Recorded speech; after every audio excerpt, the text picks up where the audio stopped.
Hello, this is Stefan again from schristoph.online. Today we'll talk about my latest blog post, part 3 of the MCP series on hosting.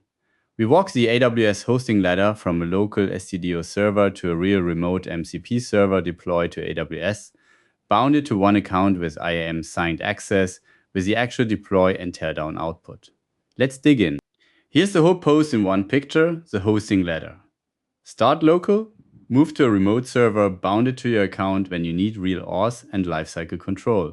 Reach for a managed gateway when you need a single endpoint and context optimization. And note the separate branch. Going internet facing is a deliberate step, not a default. Rung 1 is local, where you should start. A local server runs as a sub-process and talks JSON RPC over stdio. There is no client-to-server authentication to configure because there is no network in between. It runs with your own local credentials.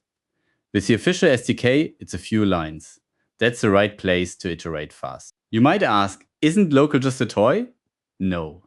It's the right starting point precisely because there's no network and no auth to configure.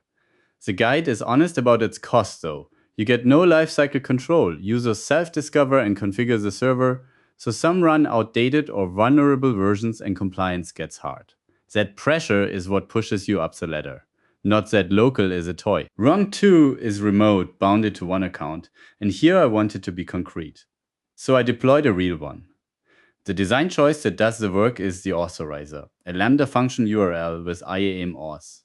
The host name is public, but every request must be SIG-v4 signed by an IAM principal in the deploying account. That's the account boundary, enforced at the edge by IAM, not by anything in my code. The mechanism behind that boundary is documented here. Lambda function URL access control with IAM. When the auth type is set to IAM, an unsigned request is rejected at the edge before your handler ever runs.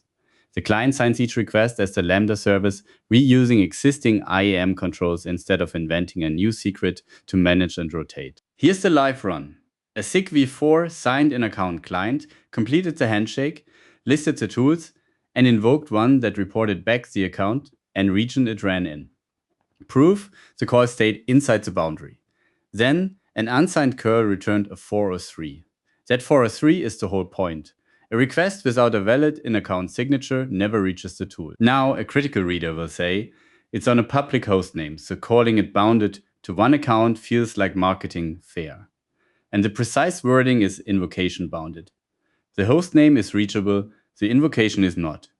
The unsigned request 403 is the negative control that makes the boundary claim falsifiable, rather than asserted. Only an in-account signed principal gets through. A post that deploys real infrastructure owes you a careful teardown. The deploy driver registers the teardown trap before it deploys anything, so the stack is destroyed even if the process is killed mid-run. And it doesn't just call destroy and trusted, it verifies the function is gone and the stack reached delete complete. The resources existed for about a minute. Here's an honest limit you might raise. Delete complete isn't the same as proving nothing lingers, like orphaned log groups. True, the precise claim is the stack and function are confirmed deleted. Not that the account is provably pristine. For a stack this small, the residual surface is tiny and non-billing significant.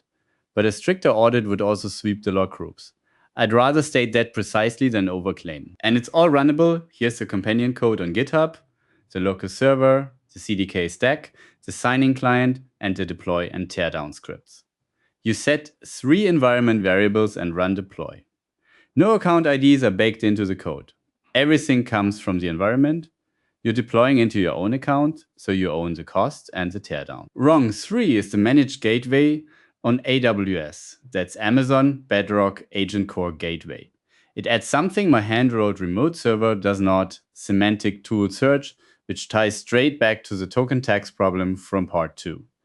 The gateway can present a scoped-down toolset instead of shipping every definition on every call. One gotcha: semantic search must be enabled at creation and can't be added later. Here's the gateway documentation. It's the graduation path when you have many servers and want one endpoint, central auth, and context optimization. I didn't deploy one here because the account-bounded Lambda already shows the access model concretely. And a hand-rolled demo doesn't improve on what this managed service already gives you. The deploy above is account-bounded on purpose. Making an MCP server reachable from the internet is a separate, deliberate decision. The paths which I describe but don't deploy. Swap IAM-auth for a JWD or OIDC authorizer. Validate the token's audience claim per the MCP specification, so tokens minted for another server are rejected, and add a public edge defense with AWS WAF. You might object that I hand-waved the most interesting riskiest part by never deploying it. I left it undeployed on purpose. Opening an internet-facing agent endpoint without the authorizer, the audience check, and WAF in place is exactly the mistake to avoid. And the discipline is to put all three in the same deploy, not as a follow-up deploying an untested public endpoint just for spectacle would model the bad pattern. So this post bounded who can reach the server. Part 4 goes inside it, the token isolation model where a scope token makes a hallucinated delete fail safely, and per tool rate limiting with the standard headers. Hosting decides who can call. Governance decides what each tool can do once called. Neither alone is sufficient. Thanks for listening. I hope this was helpful. If so, you can reach out on LinkedIn directly to get in touch with me, or head to my blog at schristoph.online. Let's keep in touch. Take care.